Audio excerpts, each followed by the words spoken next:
भारत की अर्थव्यवस्था ने हाल ही में 5वीं सबसे बड़ी इकोनॉमी होने का खिताब अपने नाम किया है। साल 2014 में जहां भारत की अर्थव्यवस्था ग्लोबली 10वें नंबर पर थी, वहीं अब 2023 में हमने यूके, फ्रांस, कनाडा, रूस और ऑस्ट्रेलिया को भी पीछे छोड़ते हुए 5वां स्थान हासिल कर लिया है। और जब देश आगे बढ़ता है तो अरबपतियों की संख्या में भी इजाफा होता ही है। और इसमें कोई शक नहीं कि भारत में अरबपतियों की गिनती तेजी से बढ़ रही है, क्योंकि सरकार लगातार विदेशी निवेशकों और भारतीय निवेशकों को आकर्षित करने के लिए काम कर रही है, जिससे देश में निवेश को बढ़ावा मिल सके।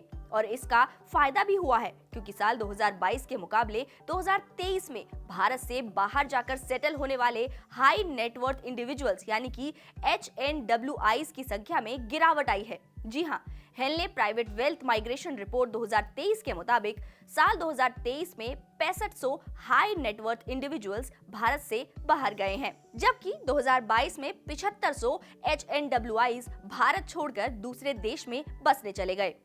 तो चलिए, अब ये बात हो ही रही है तो भारत से कितने अरबपति बाहर जा रहे हैं, तो फिर हम ये बात भी कर लेते हैं कि भारत छोड़कर वो कहाँ जाना पसंद कर रहे हैं और क्यों।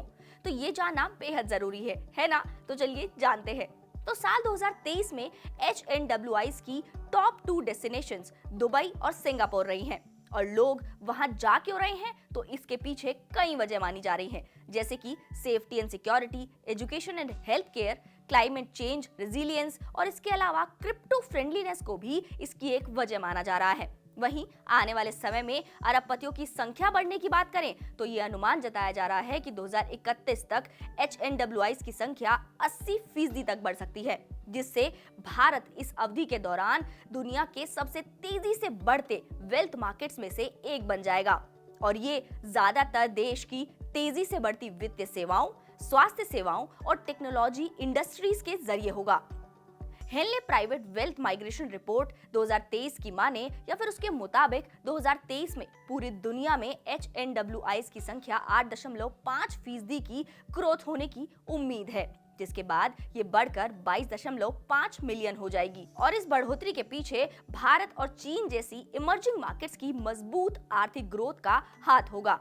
और अगर बात भारत के अरबपतियों की करें तो देश की सरकार लगातार कॉर्पोरेट्स को बेहतर टैक्स बेनिफिट्स और सुविधाएं देने के लिए काम कर रही है। इसके साथ ही अर्थव्यवस्था में सुधार और फाइनेंशियल क्राइम पर नकेल कसने के सरकार के प्रयासों को भी आने वाले समय में HNWIs को भारत की ओर आकर्षित करने में मदद मिलने की संभावना जताई जा रही है। या फिर यूं कहें कि ये कोशिशें काम भी आ रही हैं। एक ऐसा ट्रेंड देखने को मिला है कि अरबपति वापस भारत आ रहे हैं, और ऐसा इसलिए क्योंकि देश के लोगों का स्टैंडर्ड ऑफ लिविंग काफी बढ़ गया है, जिससे कि अरबपतियों की भारत वापसी बढ़ रही है। तो अब आने वाले समय में देखना होगा कि सरकार और क्या-क्या चीजें ऐसी लेकर आती है जिससे कि अरबपतियों को भारत की ओर वापसी करनी पड़ जाए, या फिर ऐसे क्या टैक्स बेनिफिट सरकार को लाने चाहिए। आपको क्या लगता है? आप हमें कमेंट्स बॉक्स में जरूर बताएं।